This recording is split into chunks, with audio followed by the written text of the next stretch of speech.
Hello. Hi, everyone. Hi. Welcome to A Couple of Sassholes podcast. I'm Brooklyn Johnson. And I'm Heather Terry. And for anyone who doesn't know, this is our power hour of true crime where we talk about fucked up people doing fucked up shit, usually for fucked up reasons or sometimes for no reasons at all. That's right. Crazy fucks. There's a bunch of them. There are so many. Hence, we're on episode number 5,012,000. Right? Yeah. And Which we is will awesome. never run out. No. Oh, no. Sadly again. Sadly no. again. Sadly, As we're no. both smiling. We're like, people We're are like, killing it's each so other. sad. Talking about murder. I know. And that is why we're classicans. That's right. Speaking of crazy shit, Okay. because I just do the hardest pivot. So this week, because of one of our friends, Katie, she asked me to be a volunteer at an active shooting exercise. So it was 3 days from like 7:30 in the morning until 11 o'clock. The exercises, it was 2 exercises a day. One was essentially getting your first responders. The second is like bringing in either fire or EMTs or whatever else. Mm-hmm. And I'm going to say so much of it wrong. So anyone that was actually there, I even thought about it too when I was like trying to get all the blood off my leg to come to record today. Right. I was like, I don't even know who was in charge of it, who I worked with, like what company or what facility facilitated any of it. Right. I have no fucking clue. So I need to watch the newspaper. Right. The So news video on it. it was like at the high school here, and they Yeah. brought in all the people for like emergency preparedned. Yeah. But it was like real. Yeah, I was at Davies County High School here in Yeah. Owensboro, Kentucky. Yeah. And yeah, it was fucking real. We had different kinds of wounded victims and then just regular victims. It was an active school shooting. Yeah. So there were blanks. So That's wild. I mean, where I was in one of the like mass casualty rooms where the shooter had walked through the hallway, shot multiple people. They were stuck in the hallway. And then I was in the room. And like, as the gunman's like standing right here and they're shooting out at the cops, like the blanks are like flying out. And I have them in my pocket. I need to remember to get them out of my pants. Now that I think about it, because one of them I caught, like it literally like flopped and like hit me one of the blanks. It was like the most insane, like sad, scary, Yeah. horrible thing. And as like you're in it, they made sure the cops and the first responders didn't see us. So they didn't know like what we were wearing, what kind of injuries there were. It was a different group every time. So the people who were coming up to you, it was your first time seeing them. They're from different areas too. So they're not even like from Owensboro. Oh. Yeah, like we had different police departments coming in and fire departments coming in. But today it was just fucking terrible. Today was harder. Like the first day I did it, I was the one who I got shot in the arm and I was in a hallway. The person in front of me died, which was hard. She had been shot in the back. And so you're acting. And you're like really leaning into it. And it's so easy to lean into it when you have the SWAT teams coming through. You have police walking into the room, trying to understand. You can see them get frazzled by the entire experience because they walk into this room and there's 8 victims, desks, chairs flipped over. Yeah. People are screaming. We're supposed to be 15 years old. So I'm 37. Imagine like trying to be a 15-year-old who could lose their leg. You're watching people get dragged in and they're like, we literally knew like if you had a chest wound, that they had nurses come in and explain to us how we're dying. Damn. Like, to be honest, that's how serious it was. Wow. She was like, here is your lungs. Whenever you breathe, if you have a chest wound, the air is coming into the wound. It's not coming into your lungs. Your lungs aren't breathing. That's why you can't breathe. So essentially you're laying there, breathe like you're a fish out of water. Damn. You have only this long before you need to flatline yourself. I think it's, a good thing that they prep them for that and they do that. But it's also sad that that's the world that we live in. But it's also, you told me before you went, like you sent me pictures and they look real. Like if you would have went in the gas station like that, like afterwards and forgot, you would have looked down and they would have been like screaming and called 911. Right. So, and I'm very proud of you too for doing that, because of that, I personally couldn't do that because crazy. You leaned into it. And like you showed me come in the video and like, I would believe that you were really in that city. Everybody did a great job in the video. So. Oh my gosh. Everyone was sweating, crying. Yeah. Like then you start to like fully cry because you're in it. Like you're fake crying for so long. And once more, like I'm going to post on my social media so you'll be able to see it. But like my leg looked like it had almost been blown off. So like that was one of the things. Day one, my arm wound came off, which made it really hard to feel like I lost the ability to use my left arm. Yeah. Your leg is such a big wound. It's easy for you to stare at it and be like, imagine this is real. Cause I had a femur coming out of my leg. Yeah. So I'm like, air would hurt. So just continue to scream. Yeah. And that's really what we did for like 20 minutes straight. And then you wait for them to be like end scene. And we're all like, oh God. Oh yeah, it was wild. That would be a wild experience and a heavy one too. Like because you're like immersed in it. So it's crazy. Good for you for helping out. Yeah, I feel really lucky. It was a lot of different businesses in town that were involved in it, and they not a lot. It was like I hate that I can't remember. It was one of the amazing nursing homes in town, who their team came in, and they were the ones that really like did it. Wow. I just happen to be a rando that's friends with Katie. They got to go because everyone's like, what company do you work for? And I'm like, I'm a podcaster. You're like, I'm a sasshole. I was like, I'm a podcaster. That's what I do. Like I didn't have a job to tell them. And they're like, why are you?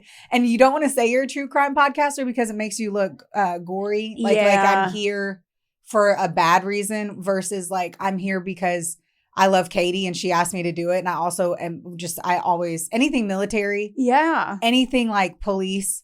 I want to see how they do it, why they do it, the way they do. I was like so mesmerized in the like. It's intriguing because you don't think about the situation. Oh, sorry, I cut you off, but you don't think about the other side of it, like how they know what to do when they go in, and the fact that they do this. You don't realize, and here's what like is the biggest, hardest pill to swallow after the entire thing was being a civilian and realizing that they're letting people die by choice. Yeah. And that's the hardest part. So. Because they have to. They have to. Like they're time constrained. In our mind, because of the movies, they're stopping. It was realizing that they had to let the person die next to me because there was nothing they could do in the amount of time they had, but they could save me. Right. Or I was shot in my arm and I'm not important at all. And you're over here terrified because you were shot and you're nothing in this case because you can walk and breathe. And now you're in this moment in pain, also realizing like they're choosing me over them and too. Like I'm not important in this moment and I'm in so much pain and I can't believe I'm not important. But then you're also seeing other people and you're like, they're dying. Yeah. It's just that's a heavy thing. But I watched some of the clips and you did a good service. Good thing it's my turn for the story today because I wouldn't have been able to do this. No, she'd be like, okay. I thought about that 3 times. So there's this guy that was born in 1962. Right. And then at the end, she would just be mouthing the words, and I'd be like, "Give me your." See, she's coughing. I'm trying. 100%. That's what I'm saying. I'm super coffee today. My like throat hurts. 100%. 100%. I literally screamed for 40 minutes straight. Yeah, she's just gonna hold up signs. I'll give you a whiteboard, and like that's why you're gonna write WTF and just hold it up and be like on the signs. Yep. You need a drink of this? No, I'll take some. Some Red Bull. Does it taste weird to you without liquor? Because to me, I don't drink Red Bull. Oh well, that tastes like sober college to me. There's no Vegas. See, Red Bull smells like Red Bull to me tastes like my rich friends because Monster was cheaper. Yeah. So Red Bull to me was always the most expensive energy drink, and I never drank it. Anyway, I got that. You ready to start? Vamp lip on here. Yeah, let me go drink. Okay. Let's just all take a gander to see how pretty you look. I keep telling her that. You look like you're going to a tennis photo shoot, like as a model. She's like, look at this racket. And they're like, look at the rack, not the racket. Oh my gosh. Oh, that got Jess. I was like, I don't fuck it. She's like, I want to evaporate. And I'm like, you're stuck. Haha, look at your titties. I'm like, I just literally survived an active shooter situation. I'm like, I don't even know. And then I had just enough time to shower, do like 30 minutes of work and get here. So I'm like, I'm still not even. She's like, I barely put any effort. And then looks like a fucking model. It's so annoying. We've gotten ready on FaceTime on the phone together. And I'm like, she can start 30 minutes after me and be done 30 minutes before me. I'm going to say this too, though. I've told Heather how to do this. I used to time myself. I did a timer and I timed myself getting ready. And I've done it. I did it for a huge portion of my life for efficiency. So I can get ready in under literally like 6 minutes. Fully. She's very efficient. But that's how you get. And that's why you take fucking 10 hours to do very little to yourself. I mean, I know like Heather will barely put on makeup and barely do her hair. And I swear to God, it takes 3 hours. And she's like, well, I didn't even try. And I'm like, then what the fuck were you doing for the last 3 hours? She was like, I was on my phone for a little bit. I have ADHD. She was sitting there watching TV. She includes watching TV time as getting ready time. And it's not the same. Yeah. Well, I don't want to be rushed. Why rush? Masterpieces are not done quickly, ma'am. And yet she's always like, I don't know how you get ready so quickly. Well, I value my time. I just say that, but it doesn't mean I value my time. I value my time. I'm leisurely. There was some book that got me so fucking crazy about it. Like to time every possible thing you do and write it down. Yeah. See how quick you could get with it. Psychopath. This is another example of Brooklyn and Heather are the same but different. I'm crazy. Because I'm like, I'll take 2 hours and watch some true crime in my towel. 14 minutes in and out. She's like brushing her teeth and with one hand, blow drying her hair with the other. Why do I care? I don't care. I'm going to tell you my story now. I'm ready and I'm excited. She's like, okay, shut the fuck up and tell me. I'm ready to know more. Are you ready? Okay. I'm so ready. All right. My sources today. Wikipedia. There was an article from the 2012 The Washington Post, another one from USA Today. This morning, I listened to the True Crime All the Time guys. They did an episode on it, but that's just going to be random tidbits that I throw out because I was done. But a lot of it came from Murder Made Me Famous on Peacock. I actually wrote down for once in my fucking life where I saw it. Episode 2, season 2.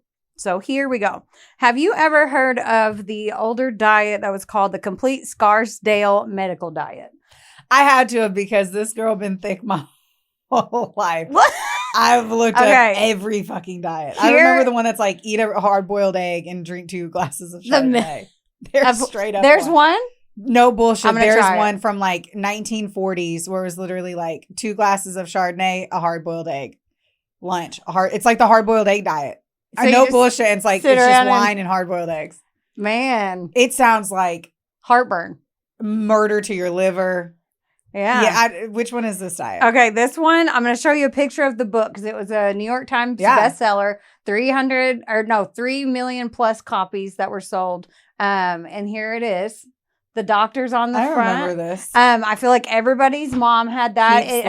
It was basically a lot to do with 20 pounds in 14 days. That says that on the top. It says the world's best-selling diet book, which is so anti everything we say right now. Right. And it says lose up to 20 pounds in 14 days. You can definitely tell it came out circa 1980. So I'll tell you more about it. Basically, that is the diet where it's high protein, low carb, and the fucking grapefruit is in there somewhere.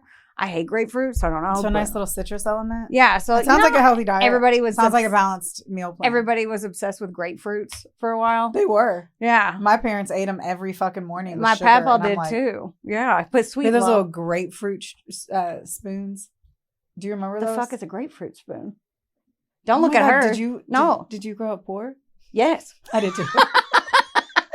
You're like, oh, I'm so sorry you couldn't afford a grapefruit spoon. I know. No, a grapefruit Someone was born with a grapefruit spoon in her mouth. The fuck is a grapefruit spoon? We had literally one. It was one spoon. And it literally, on this part, it had like tines like a butter knife, like right here. So you could cut your grapefruit in half and then you could scoop out each cell. That's how my parents they dissected their grapefruit. Yeah, they cut it in half and then ate each cell. Even your military parents. That was my dad. That's how my dad ate it. Efficiency. He's like, I can eat a grapefruit in 2 minutes with this spoon. Yeah. And Mona, you can't use it till I'm done because we have one. Yeah, right. My mom would be like, I don't eat oranges. I like to be a size 0. My mom would have been like, I'm eating my breakfast. Air. She just is like, breathe over here whenever. Okay, what the fuck? I suck today. I know. Me turn away from the mic. I'm not going to talk. She's like, I have a Red Bull and we're like in a 20-minute tangent. You're going to turn away. I'm listening. Okay. So I made it one line. This diet actually started out as a pamphlet in doctor's offices, and a doctor wrote it for high protein, low carb for weight loss, like I said. Then a publisher suggested that the doctor publish it, and then it went on from there. So here we do go. Jean Struven Harris was born on April 27th, 1923, and grew up in an upscale suburb of Cleveland, Ohio. Now, she had the ideal childhood, both parents, 3 siblings. Some people said that her dad kind of had an explosive temper, but I feel like all dads. that. Dude, we're fucking kids. Right. He's like, I have annoying fucking kids. Right. Yeah. But on the show, her friend was on there and she's like, the hardest decision she ever had to make was chocolate or vanilla. I was like, I know. I want to live that life. I know. I'm like, how do you sign me up for that? Right.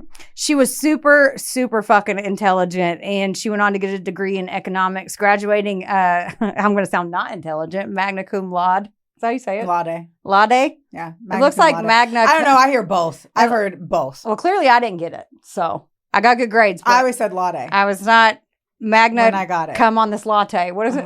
Magna cum laude. That's yes, that. Yeah. From Smith College in Northampton, Massachusetts. So, Beauty and the Brains. Now, I don't have a photo of her when she was younger, but this is a photo of her as she's a dignified older. Yes, not older woman. I know she's this of her age because I know that photo. Well, murder made her famous. So yeah. I'm like, I know that. Okay. So she, always dressed to the nine, makeup always done. They always talked about her pale blue eyes, Yes. So she met and married a man named Jim Harris in 1952, and then they had 2 boys. They had a great life, American dream. White picket fence, 2 dogs. They had 1, I know. 2 kids, though. The dream, the American dream. I would be like 2 dogs, no kids. You can put a fence up. Right? Yeah. For the dogs. But everything I read and watched, though, she was kind of bored with it. She taught until she got pregnant, and then she came home to stay with the kid, and she was like, yeah, I'm bored. Her brain was just too big. Oh, there's so many other. Fucking get a hobby. Yeah. Bad shit happens when people get bored. That's the problem. When people get bored, bad shit happens. I agree. There's time to lean. There's time to clean, she said. You ain't lying. And the answer is always cleaning. Oh, no. Okay. She said her brain wasn't being challenged enough and she wanted more out of life. So she filed for divorce in 1965. Her brain wasn't being challenged. Yes. I'm shutting up. She started teaching at the Springside School for Girls in Philadelphia, and apparently she got a rap for being no nonsense, a hard ass, aka this teacher, she would have hated my guts. One night, 43-year-old Jean, she's 43 now, so we skipped way ahead. Okay. She went to a fancy ass dinner party in New York, and like the ones where there's like coat checks and smelly cheese and shit. A lot of people of like the who's who were there, including an up-and-coming 56-year-old cardiologist named Dr. Herman Tarnower, whose nickname was High, so that's what I'm going to call him moving forward. Perfect. High was known to be a ladies' man, and I'm going to be honest, like... It's the author of the book? Mm-hmm. Yes. Are you trying to figure out the story? I'm trying to understand how he was a ladies' man. Okay. His bank account?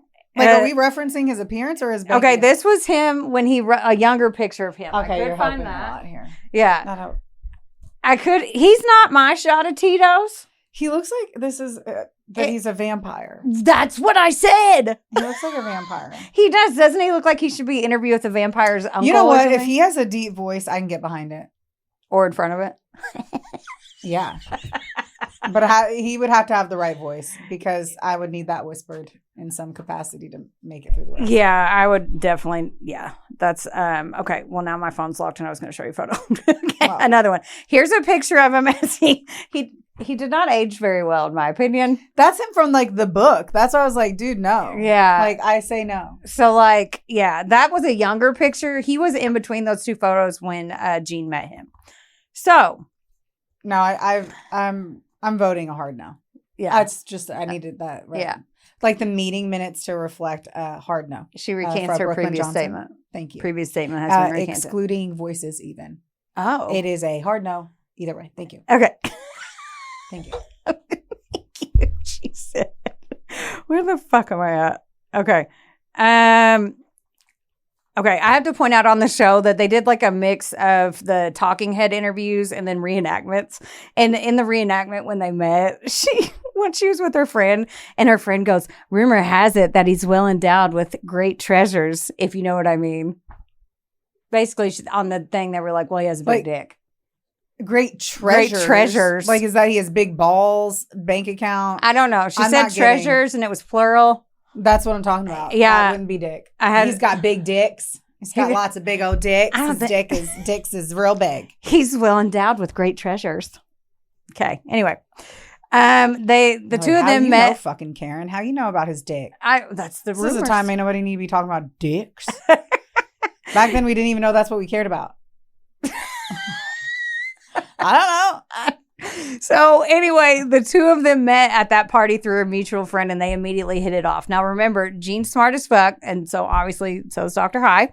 So he found like she was kind of classy too. So he was like, okay, like she'd be somebody I could bring to fancy stuff and have intelligent conversations totally with like people. That kind. Yeah, and have actual in-depth conversations and not all these. I'm sorry, I have been trying to tighten my bracelet this whole Is that time. what you're doing? Yeah, and Jess has noticed that I haven't been able to get it to tighten, and that every time I think I'm tightening it, I'm loosening it. And like that is what's happened, and I needed to share it with you. Okay. As I keep trying to tighten this. I thought you were doing it, and I was like, man. I can't get it tight. Keep it right. That's what I heard. Right? The rumors. Them rumors, man. Apparently your treasures aren't that great. I know. Limited. Okay. So they hit it off and hard and fast. And Jean finally found the excitement in her love life that she'd been craving. Good for her. So he took her on expensive trips, brought her like into his high class circle of people in New York. And he love bombed her really hard. And after a few months in 1967, the lifelong self-proclaimed bachelor, ladies' man, everyone joked about, they didn't choke. Some of them probably did, but there's choking. I mean, on his treasures, they choked on his treasures. But he proposed. Ooh. Yeah. Jean was like, oh, fuck yeah. She still lived a few hours away in Philadelphia as a teacher. Another thing, he gave her an engagement gesture, as it was referred to. Basically, he was stringing her along. Like, oh, this was an engagement. Okay. Engagement gesture. Right. So a promise ring? Well, he said we should get married, but then basically was like, here's this ring. Let's never talk about it again. Oh, so it was a promise ring. Yeah. I'm going to call it a promise ring. Yeah, that's a good call. He didn't want to give up his Playboy lifestyle. And back then, especially, he was a powerful white man. So like a guy's guy, and he loved women. And he didn't hide it. He bragged about it, like joked about it. Even Jean knew that. Jean even knew that. I struggle with ugly people telling me that they just like to fuck a lot of people. I always struggle on this. Like, yeah. The current struggle bus that I'm driving in is like, dude's ugly, and he's like, I like to fuck women, and that woman's pretty. Yeah, and smart. And looks classy as fuck. She is. She's got an air of like, I smell good all the time. Right? Yes. And he's over here like, weird arm hair looking guy. Oh, his arms have to be extra hair. Here's the thing. And long and lanky. I feel like he's long and lanky and dark hairy. Lurch-like. He's lurch-like. I bet his like hip bones are sharp. Yeah. Like you're fucking a bag of remotes or something. Like you might have a bruise. Yeah. Like you and I would bruise. Okay. But I'm take just my like, Red Bull away from me. I guess I'm just saying on that one, I'm like, and if he didn't have money, I'm annoyed that he's over here like, okay. And I get it. It's because he's a man, and what the three people in this little quadrant of our life can say. All of us right here are like, we can't relate. We're not tall, white, powerful male doctors. That's right. I mean, right. Yeah. Because it would be different. I'd be like, yeah, I fuck anything and everything. Yeah. And that's what I was going to say. He was basically slinging his cat around, and he was a my way or the highway kind of guy. So they just had an understanding that they didn't talk about that in order to keep him, that she would just have to accept it. I mean, if the money's there, right? Like every truly famous person, like that's kind of the scenario, right? Like, they know you're going to cheat and you're just okay with it. But is he a multi-billionaire? I'm going to need 3 Ferraris for that kind of behavior, bro. And she would always drive up to see him. She would throw him parties, and you better believe he wasn't doing any of that shit for her. Mm-hmm. Another one of her friends on the show said that he kept her around to take to fancy functions and meetings and to fuck her when he felt like it, basically, because he needed an intelligent, pretty, classy lady on his arm, like I said. Her friend also was like, yeah, she was in denial about how shitty he treated her. And she acted like everything was perfect because she was very about image and, not letting people behind that wall. But deep down. Did he do that too because she was more of an age appropriate choice? Like the respect level has to be higher. Right. I will feel this. Like, that's a good point. Like, what is his name? I don't know. Liam Neeson. Liam Neeson.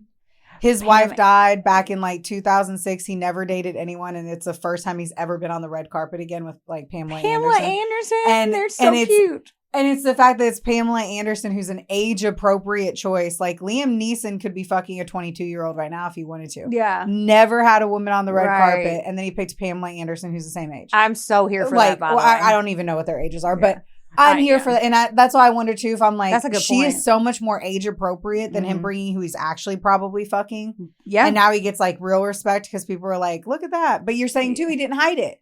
So it doesn't. Yeah, I know.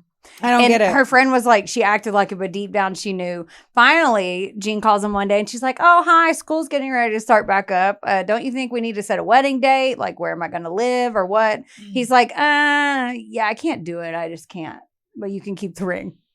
So he dragged her through the mud and she put up with all of it in hopes that it would end with her being his wife. And that definitely was not the case. But do you think that she broke ties with him? Do you think she broke ties with him? I have feelings. No. No, I don't think she did. She stayed by his side, literally on the side. Like, they didn't even live in the same city. During all this, Jean became the headmaster at an extremely, like, hoity-toity Madeira school for girls in Virginia. She, again, quickly got a reputation for being strict as fuck, and they said she also had an explosive temper. She does not sound like she cares about getting that good dick. You know, she is sounding like... Well, she ain't being mean to him. But that's what I'm saying, though. Like, obviously, she ain't getting orgasms either. I mean... They're like, she is rigid as fuck, stick in the mud, right up her ass. Well, she's at a hoity-toity girls' school. Right. Everything also implies that she is not getting dick down well either. Here, I'm just gonna say that's valid. But on the flip side of that, it's like a rich bitch school, and even one of the guys from People on the show was like, they're probably not used to being able to disciplined or told no, and the parents are like, 100. If they're in a rich school, they should be used to that. Like that's what they're expecting. Yeah. You're at a hoity-toity women's school. Yeah. If your headmistress isn't severe and stern, then you have the wrong headmistress. Yeah, and all the parents were getting pissed, like, oh, you're going to tell my kid no, and you're going to discipline my kid. God, yeah, and they were all pissed. And with this piled on with her being strung along in the shadows by Dr. High, she began like this awful downward spiral, had low self-worth, and I mean, like, her love life sucked ass, and then her career was starting to suck too. She began having massive depression episodes on top of her anger and everything. Like, mental health space was not well. Her not fiance, Dr. Herman, decided to load her up with pills to lift her spirits. Now, listen, like, I'm a component for like using medication to assist with your mental health. What year are we in? Like 1970s. Right now? Okay. Yeah. And like, whatever works best for each person is fine, right? But this, like, I even do it. This is different. This is way different. Mass quantities of uppers and downers that you should not take together. And he prescribed them? Mm-hmm. Like, I mean, she chose to take them. Yeah. I mean, there's a lot of where it's like, you know what I mean? She was on Valium, Nebutol, and Plexinol, which are extremely addictive, and they're used as sleep aids, and then also oxycodone, which is an opioid painkiller, another painkiller that I couldn't pronounce, and shit. The cherry on top is the one that he prescribed her the most of, was called Desoxyn, or in layman's term, it was speed. It was medical grade methamphetamine. God. He wrote her tons of scripts for fucking meth over a course of several years. Like, uppers, downers, and that's what I'm like looking put her to. on I'm speed. Like, I need to understand. Like, I didn't even know. Wow, when Oxycontin was made. I know. I learned that too, and I was like, you said that, and I was like, when was Oxycontin made? They rebranded it, right?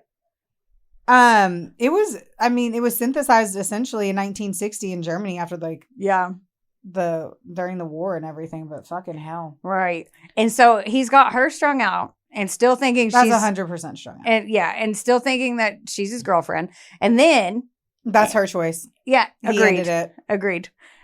She still put up with it, and that you're agreed with that too.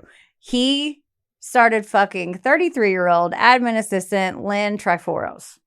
Now I'm going to show you so much more sense. Now the story is, I mean, falling into the usual place of how things fall. Here's a picture of them together at the office. Now, Lynn is 33. He's 66 at the time. And he looks like an old ass grandpa. He looks like a skeleton that should be on a porch of a haunted house. He looks like he cannot get a dick wet, like a dick hard, without like. I was like, clearly he can get his clearly dick wet. He can get his dick wet, but it looks like it wouldn't get hard without 3 pills. Oh no, and a stent or something, a pump, something. And gross. Yeah, her. Yeah, dude. And she was married when they met. I'm but anyway, 37, and the thought of touching a 65-year-old ween, right? Huh. Oh yeah, they could literally take my husband, transform him into time, bring home 65-year-old Travis Johnson, like right now, and I would be like, "Get your ween away, ween away." I thought you were gonna start singing Lion King. Scary, ween away, a ween away. I quit. This is where I'm leaving. I am going to leave. Oh my gosh, I'm gonna get okay. Wonderboy Media is not only the proud producer of this glorious magic imploring your ear holes right now, but they're also a big deal. Get in touch with them today to make all of your dreams a freaking reality. From using their bangin' ass podcast studio, where we are right now, to creating amazing videos and editing our content like the mystical mavericks they are. Your podcast can go further when you have a Wonder Boy. Hit up Drew today at WBOYmedia.com. Or text him day or night at 270. Just kidding. Does your face look like a mugshot lately? Then it is officially time for you to visit Hetef Aesthetics in Owensboro, Kentucky or Nashville, Tennessee. That's right. Go see our girl Amber Teasley and her team because they'll have your face and your skin look like a damn filter. And their staff is absolutely amazing. It's like a mini Botox party, which personally is my favorite. You leave looking fresher and you don't have a hangover. Another good thing is that if you go in there and you tell them that a couple of sassholes sent you, you get 15% off of everything. That's unbelievable. So if you have been considering getting that glow up and making that ex jealous, it's time. So, hi. He's still banging Jean whenever she comes to see him, but literally publicly flaunts his relationship with Lynn. Like, they're in, like, a relationship. Even though she's married? That fizzles during all of this, and she ends up actually falling for him, but she was married when they met with 2 kids. And then leaves her husband, starts dating him. So she does leave her husband? Yeah, I didn't read that anywhere, but, like, they only mention at the very, very beginning. So, clearly, he just kind of Homer Simpson into the bushes. I mean, or she just remained married and he never found out until I'm just going to guess. That's my speculation. My speculation is it's 1970. They did not get divorced. Who knows? I don't know. Yeah. I'm like, in the 70s, you didn't. I mean, and how long was their affair? I'll tell you. It's okay. You don't know? She doesn't go away. I know, but like in this time frame, like, did they just, like, I'm trying to understand how long their affair was. Yeah. Okay. Hang on. So, He gets like a sick kick out of pinning them together and like seeing them in the same room at the same time. So like he had a dinner party thing, and then he would invite Jean, and then Lynn would be there, and they'd be all over each other, and Jean's like in front of all her friends and the circle that she used to be in and all this shit. And she was like a second girlfriend, but she appeared to love him, and that was a threat because she was like, oh fuck, most of them were just one night stands, you know? Yeah. And then this one was actually like, she cares about him, he cares about her. Oh fuck, like she's gonna take my spot. He broke up with you. Oh yeah, he kept her around still after she wouldn't go away. No, I get it. I'm like, he said he everything you're saying is so. He said, I'm not gonna marry you. Yeah. I cannot do this. I want to remain single. Therefore, he is single. Therefore, he dumped you. Therefore, you're not with him. Yeah. So, like, whatever the fuck delusional scenario you're creating, right? He dumped you. Right. Get mad. Who cares? Right. So, here's Gene still not dumping his ass. Like, he's like, we can be this, but we're not, like, get married. She lives 5 hours away now working at a school where basically they all hate her. During all this bullshit, Dr. High gets approached by a publisher, like I said, to turn the Scarsdale Diet into a book. Like, it used to be a pamphlet. Now we're up to there. Gene was like, well, let me, he goes, I want you to read the first draft, Gene. Like, he still used her when he wanted. And she was like, okay, I hate this. So in her free time, on top of being headmaster of this rich school, she travels on the weekends and her days off 5 hours from Virginia to New York to co-write this book. Because apparently they had a 6-month like tight ass deadline, and she did everything just to please this guy. But this shot up to be one of the top bestsellers, and it was over 3 million copies worldwide, like I said. So this made him a celebrity basically overnight. Like, yeah. Real quick, Lynn was divorced before she met him. Oh, cool. Okay. Yeah, she was not having an affair. Okay, cool. So that would explain too why she was like so openly with him. Got it. Because she was divorced before she ever started working there. Thank you. Because I was like, this is going to bother the absolute fucking shit out of me. Good. I have to fucking know. Yeah. Okay. Now I know. Now that I know, everything's fine.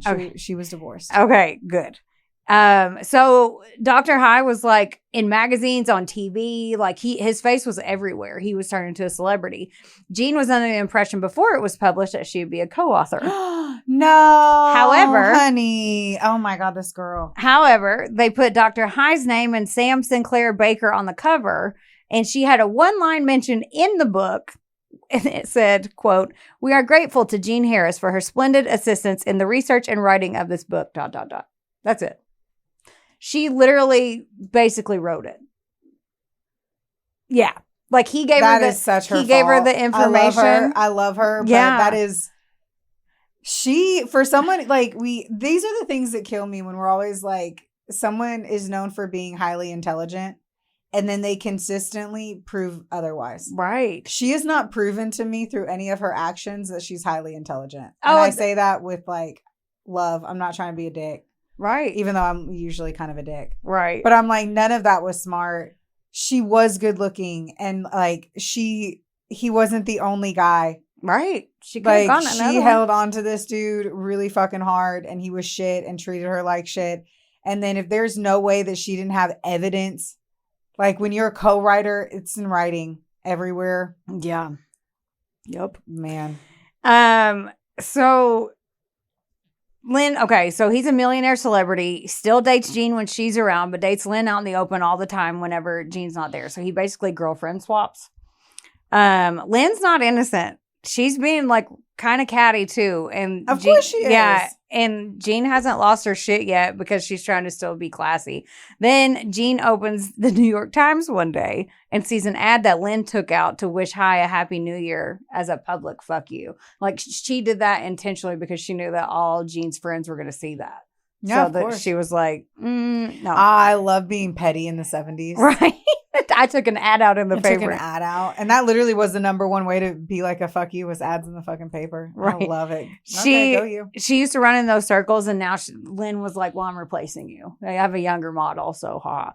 High thought he was hot shit too. And he began openly pitting them against each other and playing these fuckboy games. But like, he's like a fuck grandpa, not a fuckboy. But he's a fucking douchebag. Yeah. Lynn starts literally calling Jean at all hours of the night and doing that just to fuck with her on purpose. Like, and then when Jean finds out that Dr. High was receiving a Lifetime Achievement Award for his work and the book she helped write, he invited his young girlfriend to the dinner and not Jean. And then she was like, fuck all the way off. Well, not wouldn't it almost be worse though to see him win it? Yeah. Well, when her name wasn't even. Yeah.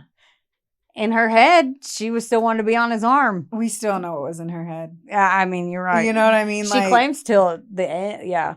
Yeah. So at this point, she's at his house and she's like, you're fucking taking her.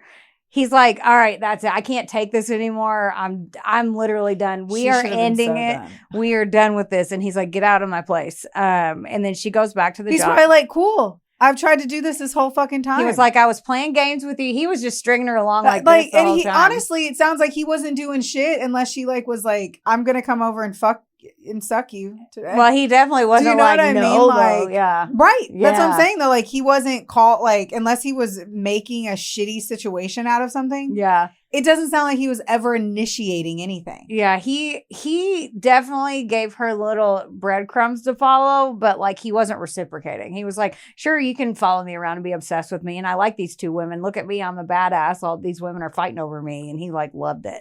So he finally is like, okay, I'm exhausted. You're too jealous. I can't do this anymore. Get out, whatever. And then she goes back to the job at like her job at the school, and they're trying to get her fired. because all the parents are mad that she's disciplining the kids. And some of it was the same school or a different school? It's the same one. She still works there. Like she goes back, like drops home or whatever. Oh, okay. Yeah. And okay, this is 14 years. This went on for 14 years. All of what I said. The back and forth, her following him, her 14 years. Not just like a year or two. 14. Yeah, 14. And at this point, Gene is addicted to all these pills. But he broke up with her and they ran out. She panicked and she was like, because she was trying to not talk to him, quote unquote, but she panicked because she ran out of her medical speed, her antidepressants, her sleep aids, all that he was pumping her with. Yeah. At her request too, though, after the fact. I'm like, dude, no one forces a pill down your throat. But like in that particular case, like that wasn't back pain. Yeah. At first it was back pain, but then it escalated bad. And you don't take speed. Like the cocktail of that was never an appropriate cocktail for back pain. Right. Either way. She should be addicted to one pill. Right. Not 3 to 7 different pills that do 3 to 7 completely different things. My thing is too, is like him writing that for her. Like just being like, yeah, whatever. Take like, you know, he kind of encouraged her at the beginning. She's like, I'm depressed. I have back pain. I can't sleep. Da, da, da. And he was like, oh, take all of this. So I don't know, but she did take it. You're right.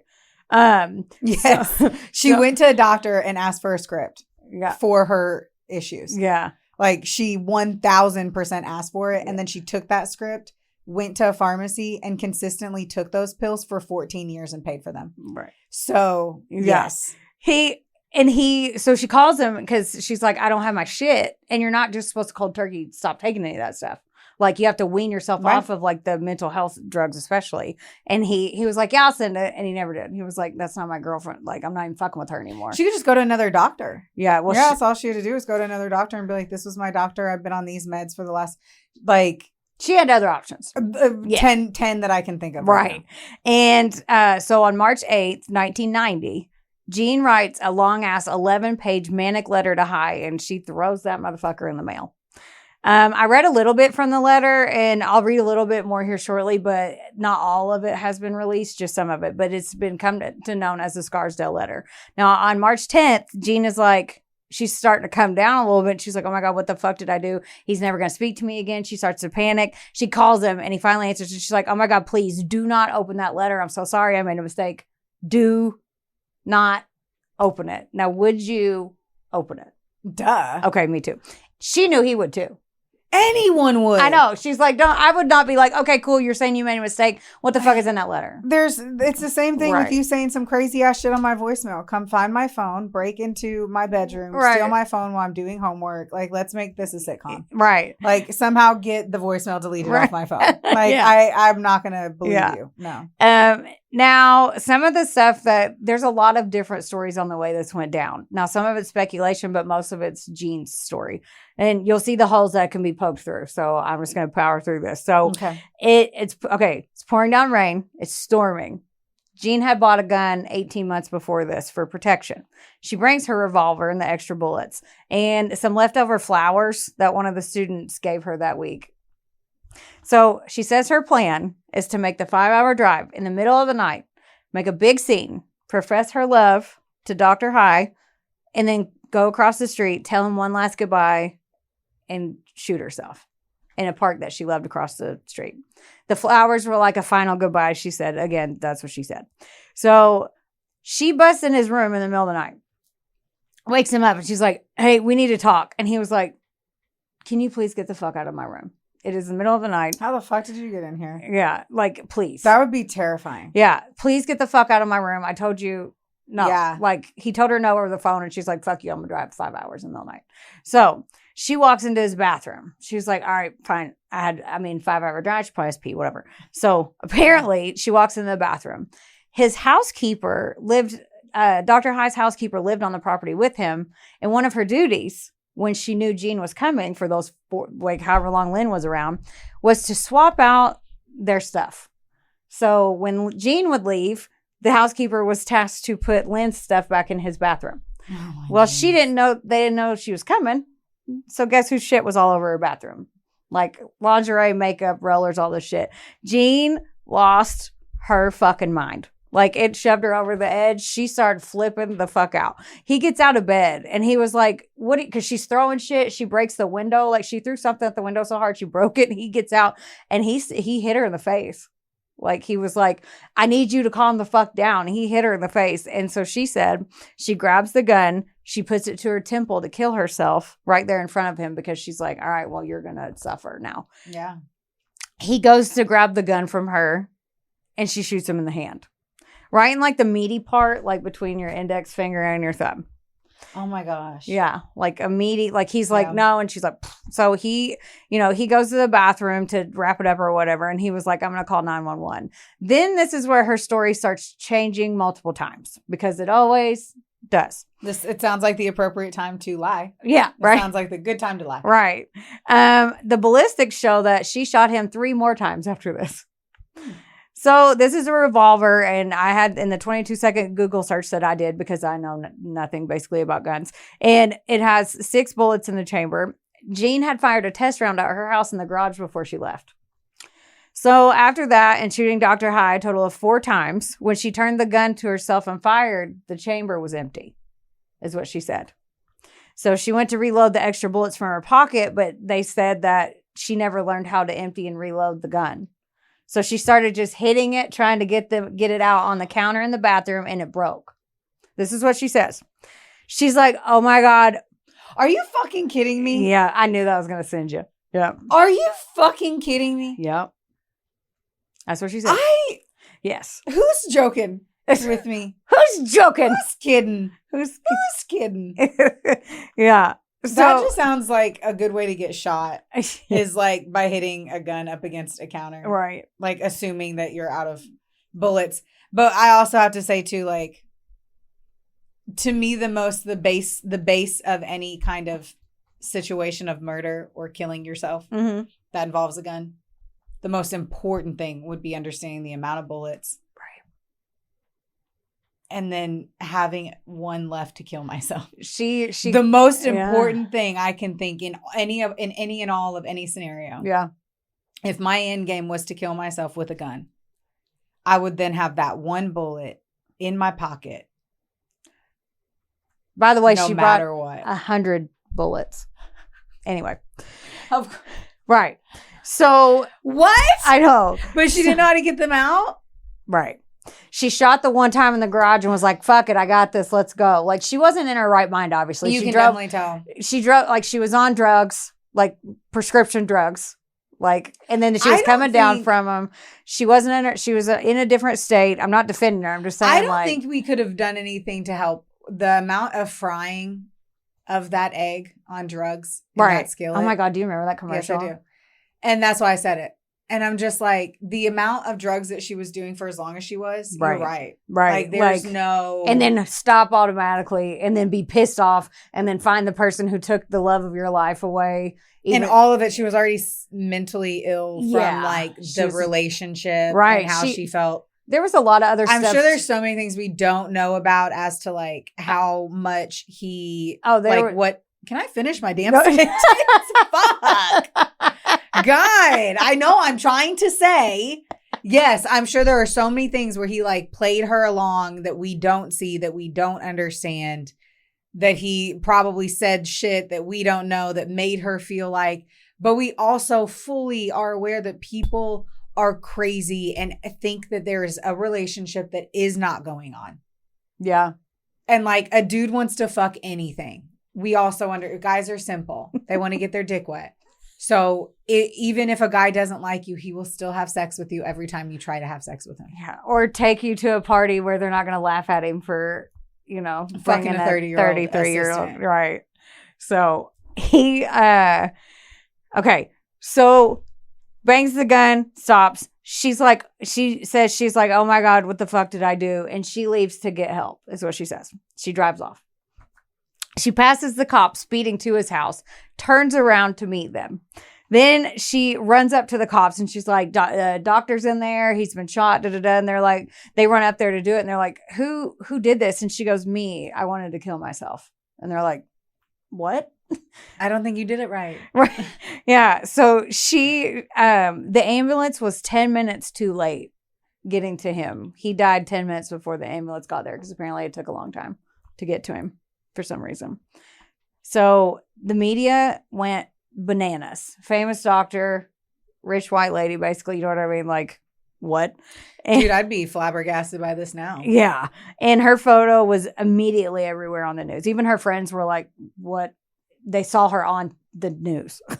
In November of 1980, her trial began for High's murder. Now, she'd already said she did it. And after she changed her story a bazillion times, landed on the defense of it was an accident and I was going to end my own life, not his.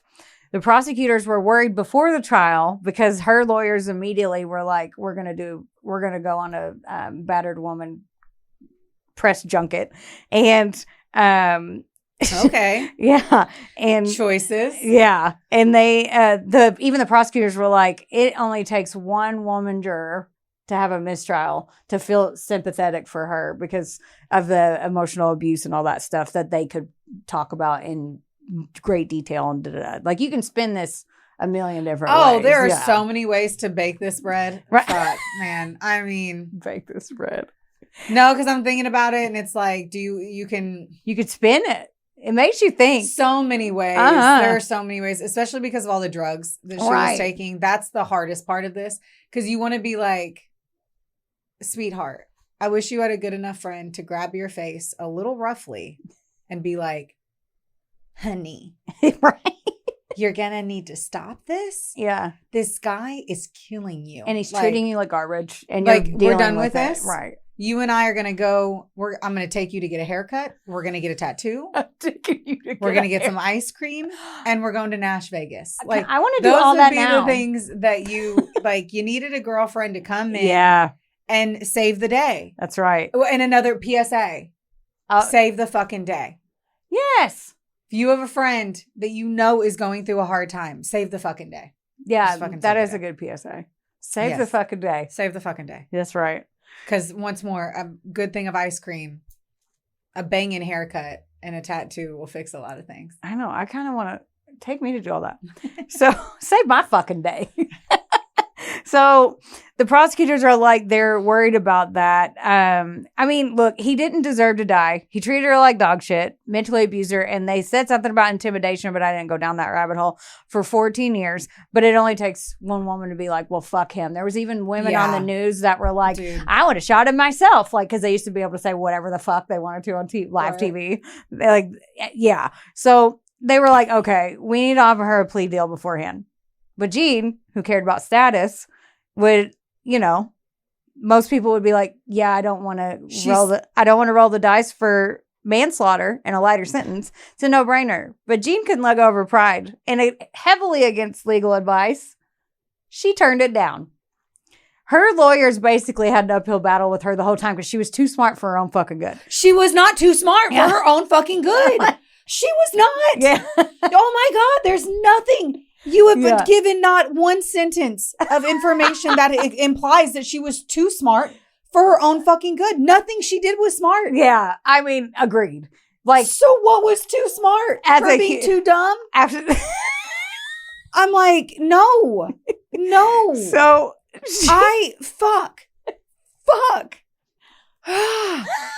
So annoyed. No, everything she did was stupid. Yeah. Everything she did was stupid. Are you annoyed? I'm so fucking annoyed. Mission accomplished. God, I am a raging Cajun. A raging Cajun. Okay. So she was like, no, I'm going to trial. And they're like, you could get a life sentence. And she's like, I don't care. I want to tell my story. So this trial went on for 14 weeks and is one of the longest murder trials in New York State history. Now at trial, Jean looks like the normie. She looks like normie. She's very normie. She's not abnormie. She is normie as fuck. No, she looks like her normal, classy, broad self. She wore her fancy clothes with the cost more than my fucking car. She's wearing a mink coat. They're made out of kitten fur. No. And she was well put together. And she even seemed a little arrogant and snooty, her body language and everything. Yes. One of the articles I read said, if you didn't know anything about the story at all and you just saw her in court, you'd think, wow, I don't like her. Yeah. Jean went on that press tour again. Her lawyers were like, will you stop fucking talking to the news? And she's like, no, And so oh my God. So she goes and I've seen some of the interviews and you can look it up. Like, she's very intelligent, but she seems like, even when the jurors on the show was like, she thought she was better than everyone. And like, she came across that way. So did any part of her come off in the interviews that you saw like she was fried at all? No. So then was this? Yeah. So what does it mean, guys? That's what, like, I wanted you to be like, yeah, you could literally tell that a part of her brain juice was dripping on her spinal.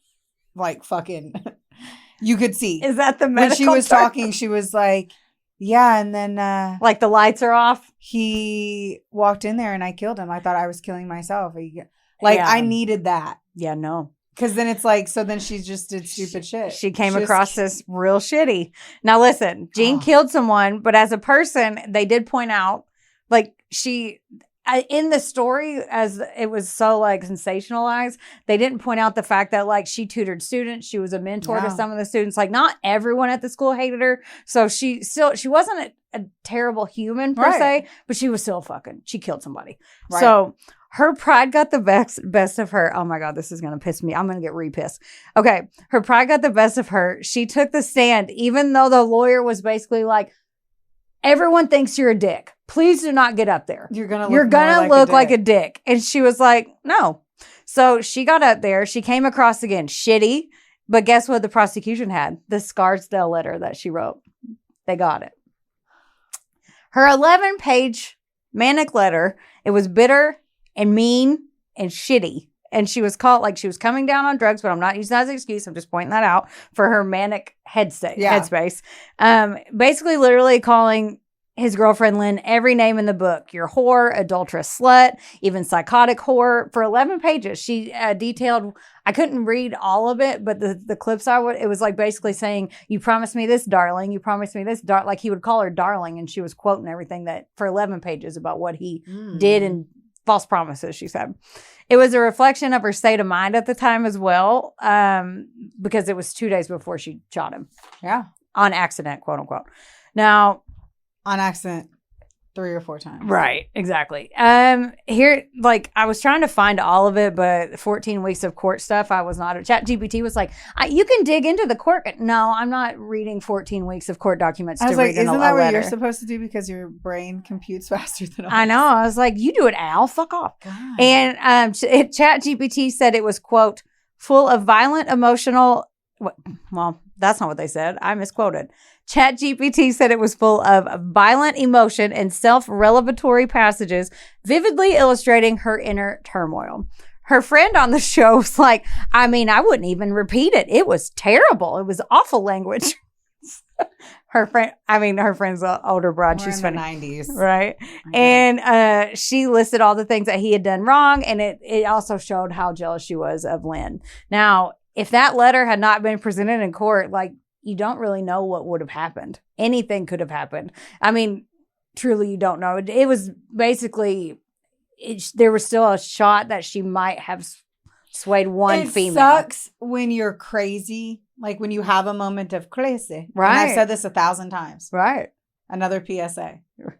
Don't do your crazy on video, through text, on paper, or mail it to anybody. You can journal it, get it out. Don't journal that shit. Oh, remember, if you're actually being manic, don't put pen to paper or face to camera. Yeah, that's true. Like, or voice to fucking tape recorder. Like, whatever the fuck it is. Yeah. Don't.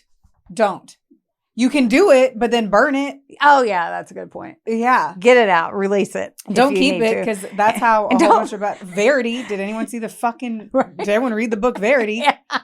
Never keep the papers. Right? Yeah. Don't write it down and then mail it and be like, don't look at that. Just don't. Yeah, I messed up. Don't do it. It's even the same thing on like angry text. Like, you cannot get super mad at someone and be psycho in text. I think that's why they invented the unsend feature. So I'm sure they did. They probably had to. I bet the unsend was more for actual pure errors. Like just organic errors. Oh, yeah. Not because you can't undo 18 text messages of hate-filled speech. Let's try it when we leave. I'm going to try to. You'll piss me off at some point. And I'll try to do it organically. Don't worry. Don't worry. Now, okay, so that letter, 11 pages, handwritten, along with the autopsy evidence, her suicide attempt story didn't make sense at all whatsoever. When she then started saying they were wrestling with the gun after she shot him in the hand, he came back at her. So then he falls. And she thinks the gun is pointed. He falls on top of her. She thinks the gun is pointed like this at her stomach, like barreled towards her stomach. Apparently, it was pointed at his stomach. So she pulled the trigger trying to shoot herself and then shot him. Also not possible. Right. And then she got him in the shoulder. But the ballistics say that he was laying down when he was shot the other times. And there's a shot in the headboard. So, yeah.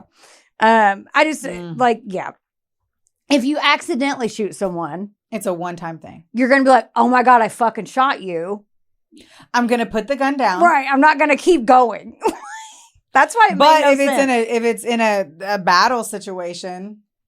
Yeah. But I mean, if her ultimate goal was to kill herself. I mean, no, like, it's I don't know. If I grabbed, that's the thing. That's what we don't know. We don't know. There's so much you don't know. If I stood up right now. Okay. And I put a gun to my head. You have no clue. You could push me in the moment that Jess comes through that door and you could shoot Jess. Yeah. On accident. That's like true. A gun that is ready to be shot. Yeah. The only difference though too, here's the other thing with like people talk about, yes, you can truly absolutely accidentally shoot somebody. We all know that's the case. But a lot of like Glocks, depending on the gun, like there's a trigger. And then if this is the trigger, there's another button right here. And you have to hit both of them. You have to put pressure on both items to pull the trigger.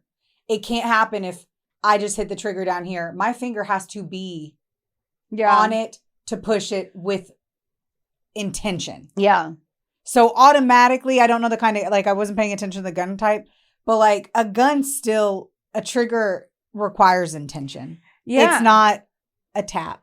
But yeah, that's why it did, and that makes sense, and that's why it didn't make sense. So the first star is like, if my finger was on the trigger to shoot myself and you did anything to this hand, maybe. Yeah, but the next shot. So what I'm saying is that first shot could have been true. Yeah. And we could have gotten a true scenario there. Well, everything else means she did on purpose. Right. But that's what I'm saying. Like she said, I thought I shot myself and then I shot him, but then there's 2 more shots after the gut shot. But if a guy was trying to prevent you from killing yourself, then drop the gun because your intention was never to kill him. Right. Drop the gun. That's what I'm saying. None of this shit makes sense. I would rather let's just let go of the gun. Yeah. I'll say I'm okay. Yeah. At some point, something's going to happen. I'll grab the gun and shoot myself. It takes 2 seconds. Right? Like none of it made sense. Yeah. And they were like, dude, first of all, you knew you didn't shoot yourself. You realized you shot him and then you shot him 3 more times after that and you have no. She's like, well, I don't remember that part. Yeah. So a couple other things that hurt Jean, but it was all her own doing. She didn't allow her lawyers to talk at all about her prescription drug use. None of that was entered into court at all. She also basically defended herself and High's reputation on the stand. They said that she was too proud to let anyone think anyone less of her. So Jean the drugs would have helped. Huh? That's what I can't imagine in any other. No, I'm thinking. Yeah, like I mean, if in any other scenario, I don't see how the drugs wouldn't help. But we're also talking 1990, right? So we're also talking a different time frame where we were just getting the Dare. Like Dare was happening. Fucking Reagan was doing his crazy shit. I think. I don't know. I was 3, but I'm pretty sure he's the one that pushed it. Well, when I was 5, we learned that. No. So Jean Harris was convicted of 2nd-degree murder and got 15 years to life in prison. She's sent to Bedford Hill Correctional Facility for Women in New York. Now, at first, homegirl had a hard time up in the clink, obviously. Yeah. That's beneath Jean Harris, right? Dude, that's brutal. It's hard. Like I'm trashy and I couldn't do it. Dude, I forgot how shitty schools were. Yeah. I forgot how shitty it was just seeing like utilitarianism. Did I say that right? And like just school system. Right. Like just being back in a school. You're saying that and I'm thinking about prison and I'm like, oh gosh. So At first, she had a hard time. They gave her shit. They all knew who she was. She had to accept the fact that I'm going to be here for minimum 15 years, right? I'm going to die here. Yeah. So once she accepted her fate there, though, she actually ended up doing great things. Her mental health got back on track. Because she got off the drugs. She became a mentor. She actually thrived. She started mentoring other female inmates. She would help them with their legal stuff. Like, she made the best out of a shitty situation. Does that make up for her shooting somebody? Or no, she just finally got to thrive outside of being drugged out by a shitty man. Right. Like, you wonder if she would have never met him. Oh, her friend said that too. Like, what would have happened if she would have never met him? Yeah, and she pushed, like, the other inmates looked at her as like a den mother. They actually called her headmaster as a joke because that's what she did before. And she pushed very hard for prison reform. Apparently, the babies that were born in that prison to pregnant inmates were staying there for a year, and they didn't have a nursery. So they actually, like, they would have to take them off site. So she actually worked it out with the prison and got a newborn facility, like a nursery in the prison. So they actually... That sounds so unbelievably unsafe. Right. Having a nursery in a prison with murderers who murdered babies. Right. I'm over here like, that just does not seem safe nor right. Well, she did it. She did this big speech thing. I hear you, but I'm over here like outside looking at the end of the day, you're in jail for doing horrible shit. You shouldn't be able to be with your baby. Right. It's not fair. Yeah, you don't get to like carry on your normal day-to-day life stuff after you murdered people. Yeah. And now you get to go see your baby at the nursery whenever you want. Yeah. And then put a baby in a prison nursery and have their first years of life being cement with no sunlight. I'm just like, I'm appalled. It was on a wing of the prison. They showed photos of it, and it looks like a classroom, and it was the low offenders that had like one weed charge. Like, it wasn't, but I hear what you're saying. I hear you. I'm like, how are you even, what are they in there for then? For 3 months for a weed charge? Yeah, she was pushing it. She was pushing for them to stop giving such harsh. Because it's prison reform, so it has to be a prison, not a jail. And jail is where people who go for like light offenses. I don't know. Yeah. But we've done so many stories where like, I did a story where that woman killed her mom with her boyfriend and gave birth in the prison and like never felt like, so I don't know. And I'm over here like, and I remember her who had no remorse for killing her mom for money. Mm-hmm. And she was annoyed that she was giving birth in prison. Oh yeah. Like, you know, like just. I get the flip side for sure. I don't know. Unless you're in there and you weren't supposed to be, that's the only scenario I can see why they should get any good special treatment. Right. You're in prison for a horrific reason. Mm-hmm. So you probably shouldn't get whatever the fuck you want. Right. You probably shouldn't get any of the easy stuff. Yeah. I mean, that's a good point too. And like taking the babies out of and I also say this too, because of all the work we do with like with Sparky and like the dogs that have to stay in. Here's the thing is like it negatively impacted the dogs staying in the jail, not even the prison. A dog. Right. So what can it do to a newborn baby? Oh yeah. I didn't dive into it too I know. I can't help but thinking about it. And I'm over here like, that doesn't sound okay. Yeah. She was on that. They showed her like talking to Congress and shit about it. And like go her in prison reform and doing like. Trying to do good in a shitty spot. Right. Like, I'm just over here like, I vote no on that too. She was like, well, that became her life mission after that. She was like, I'm in this spot. I'm going to try to do good while I'm here. It doesn't make up for taking High's life, of course, but she was able to create a lot of good change. Like even the judge that was on her case was like, you know, the judge wrote her a letter, or he wrote a letter on her behalf, and activist groups started championing for her to be released. The judge was even like, I don't see her as a danger to society anymore. She was pissed at one person. It doesn't make up that she did it, but she's showed that she's like a model inmate trying to do good, and like the person that she was mad at's no longer here is basically how he worded it. Them. Right. That's what he said. So after 12 years, the New York governor commuted her sentence, and she was released in 1992. She had 3 heart attacks while she was in prison, and that was when he was like, everyone's bitching at me. This is high profile. Her judge that sentenced her is even like, just let her out. So wild. Yeah, I know. That's like a movie. The 90s, right? Right. Well, yeah, the 90s. It's funny that you say that because she does, after she gets out, she becomes a celebrity all over again. And she was on TV. She was close friends with Joan Rivers and Barbara Walters. In 2005, a movie named Mrs. Harris was even made. So we need to watch that. Yeah, we do. Jean stuck to her story that the suicide attempt had gone wrong for the next 20 years. And on December 23rd, 2012, she was 89 years old. Jean passed away of natural causes in an assisted living facility. And that is the story of the Scarsdale Diet killer, Jean Harris, and her victim, Dr. Herman Tarnower, a.k.a. High. Okay, whatever happened to Lynn? That I She don't. just went off and was a 30-year-old. I guess she was like, well, I still have.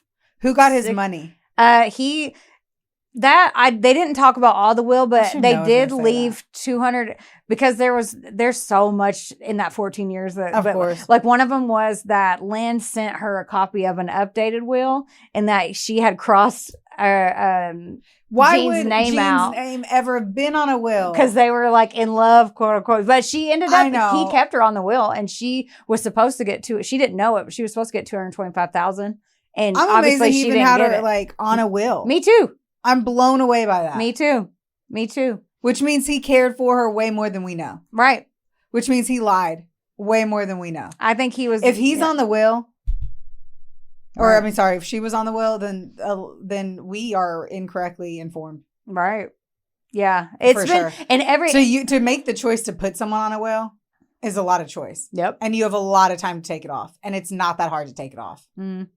So like it's a phone call Yeah. and a verification that it's you and done. Right. So 14 years, whatever the fuck happened, we know very little. Oh yeah. And I started being like, okay, this thing says this, like, and so I listened to another podcast because Morbid did one and I listened to it on the way here and I was like, they're spinning this a different way. Every way you look at it gets spun a different way. That's why I went. How did Morbid spin it? Basically this kind of similar to where I was like coming from, like that she was treated like shit. He suggested and led her down the drug path per se, like to the prescription drugs, and was like, this will help. And she was like, I guess I'll try it. And then got hooked immediately on it and started kind of abusing it. And he just kept feeding them to her. A lot of them the female ones portray him in a way, a horrible light, but nothing I read said that besides being a doctor and like no one was bragging about him helping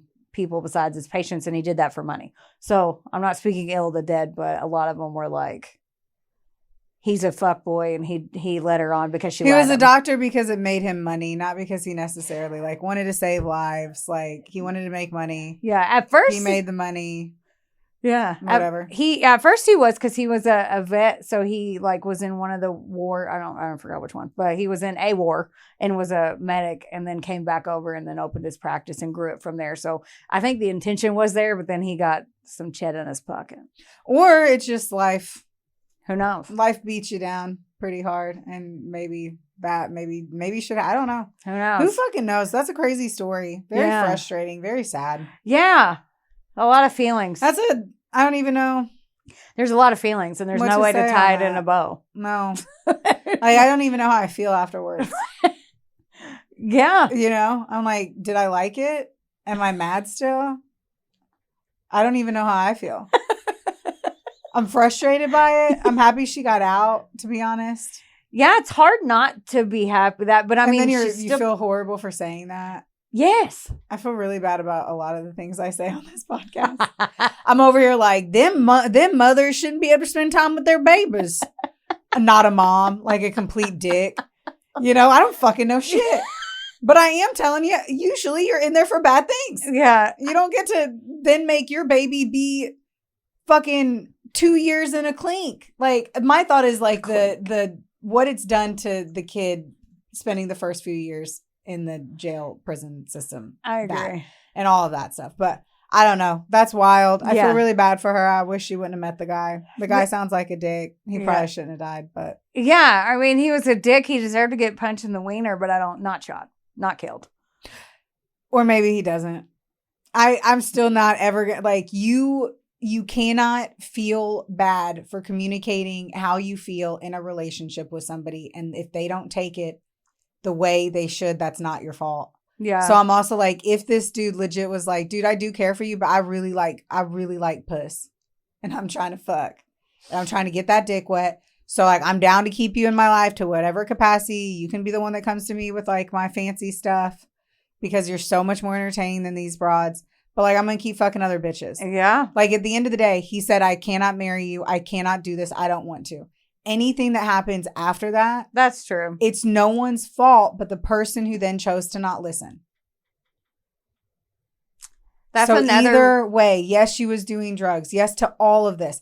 And yes, he was a doctor that was just doing what a doctor does in the 90s. And all of our fucking doctors were told to prescribe, not to fix, not to stop, not to remedy, whatever the situation. It is to give them drugs and to prescribe things. Mm-hmm. And so he did what he went to school for. Yeah, that was another reason why whenever I watched that I wanted to pick this story, because I knew that there's a bunch of different ways you could look at it and it'd be interesting to hear your take on it too. So I appreciate that. That's crazy to me. But I really want to watch the movie. And then there's like it's terrible. If it's called Mrs. Harris, it sounds like it's fucking terrible. Yeah, it's not like Mr. and Mrs. Smith. It's definitely I don't think there's Brad Pitt in this one. Oh. Yeah. Anyway, thanks for fucking up my day. You told me that you were done drinking it. I picked this up and I was like, where the fuck did my I only had 2 sips. Don't forget, you guys, like, rate, review, subscribe. Find us on Patreon. Find us on Cameo. Find us on Facebook, LinkedIn. Don't find us on LinkedIn. I mean, if you want to. We're on it. Find us on LinkedIn. Find us on LinkedIn. That's so weird. I hope my traffic goes up on my LinkedIn now. Brooklyn Johnson, LinkedIn. Find us on, that's right. We love you guys so much. Don't forget, don't get mad. Get sassy. We love you. We love you. Bye. This episode was sponsored, edited, and produced by Wonderboy Media. Get the deets at WBOYmedia.com to see how you can make your podcast dreams a reality. Help us out and be sure to rate, review, and subscribe wherever you listen to our audio project. Don't forget, follow us on Facebook, Instagram, and TikTok at, of course, A Couple of Sassholes. Want more sass? Become a member of our Patreon for bonus content, merch, and more. Plus, we're on Cameo now, so there's even more ways to get the sass you need just how you like it. As always, don't get mad. Get sassy. Theodore, can I bet that guy?